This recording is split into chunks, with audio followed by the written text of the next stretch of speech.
आज की कैबिनेट में 21 एजेंडे लिए गए थे, जिनमें से 17 एजेंडों को स्वीकृति दी गई है। सबसे पहले जो हमारा गन्नौर में विश्व स्तरीय मंडी का गति से विकास हो रहा है, उसको लेकर के लगभग उसके ऊपर 3050 करोड़ रुपए की वो लागत आएगी। इसके लिए आज बैठक में नाबार्ड से 1850 करोड़ रुपए के ऋण की स्वीकृति जो राज्य सरकार की गारंटी के लिए मंजूरी दी गई है।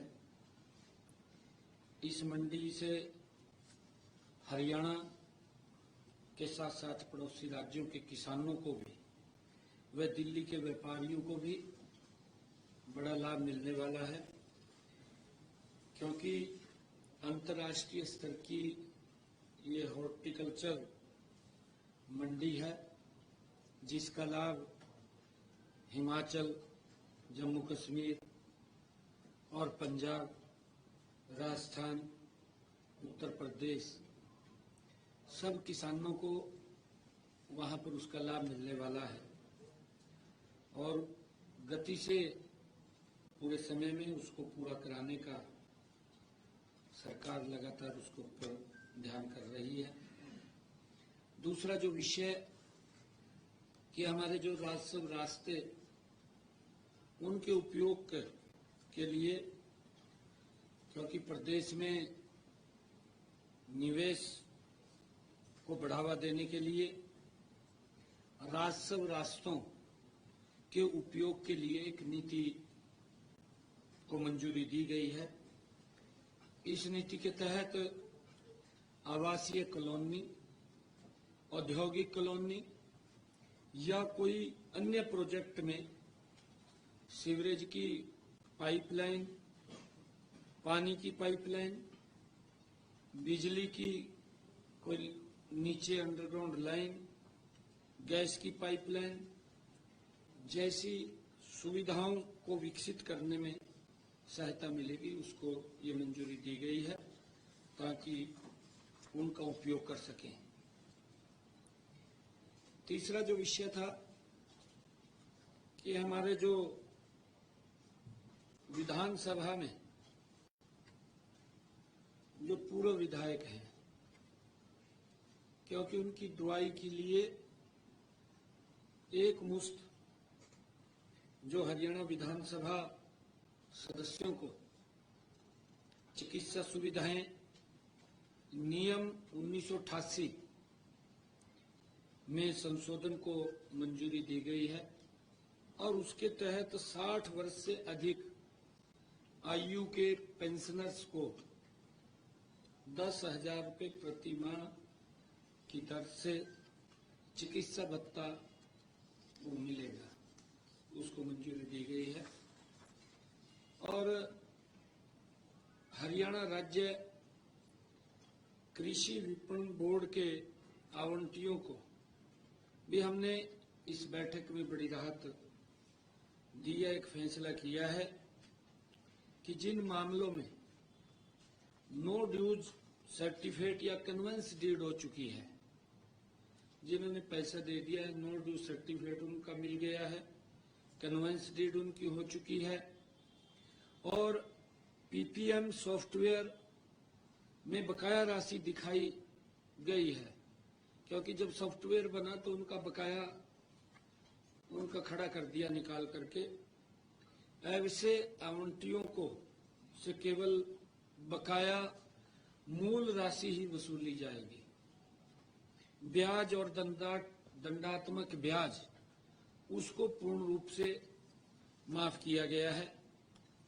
बकाया मूल राशि अधिसूचना की तिथि जब उसका अधिसूचित होगा, नोटिफिकेशन होगा, उसके 1 महीने के अंदर उसको जमा करानी होगी। निर्धारित समय के भीतर राशि जमा न कराए जाने पर विपणन बोर्ड उचित कार्रवाई कर सकता है, वो उसका हकदार है। एक विषय हमारा एग्रो माल्स को लेकर के अलॉटियों को भी एक बड़ी राहत वो सरकार ने दी है। बैठक में पंचकुला के जो एग्रो मॉल के अलॉटियों की शिकायतों के निपटान के लिए विवादों का समाधान 2 को मंजूरी दी गई है। अलॉटियों को निर्धारित समय पर कब्जा न मिलने की स्थिति में भुगतान की गई राशि पर 7% वार्षिक ब्याज की दर से मुआवजा दिया जाएगा। मान ले किसी ने बुक कराया था, पैसा जमा कराया है और वो व्यक्ति अब वो शॉप नहीं लेना चाहता जो अलॉट हुई थी, वो लेना नहीं चाहता, तो उसको सरकार 7% ब्याज पे उसकी राशि को वापस करेगी। और इसी प्रकार जिन्होंने पैसा ले रखा था, जिन्होंने दुकान ले रखी थी, पैसा कम जमा कराया था, लौट नहीं हुई, अगर वो दुकान लेना चाहते हैं तो उनको भी सेम पैटर्न पे 7% पे ही उनको उनसे ले लिया जाएगा और दुकान उनको दे दी जाएगी। उसके अंदर बड़ी राहत ये दी है। साथ ही कब्जा करने की तिथि से लेकर वास्तविक भुगतान की प्राप्ति तक देय राशि की जो गणना है, विवादों का समाधान 2 नीति के प्रावधानों के अनुसार वो की जाएगी। ये आज के हमारे जो विषय थे और आज बैठक में ये भी चर्चा हुई है, क्योंकि विधानसभा का सत्र वो होना है और निर्णय किया है कि 22 अगस्त से विधानसभा प्रारंभ होगी। बाकी बीएससी की बैठक में वो बैठ कर के निर्णय होगा कि कब तक वो चालू रहेगा।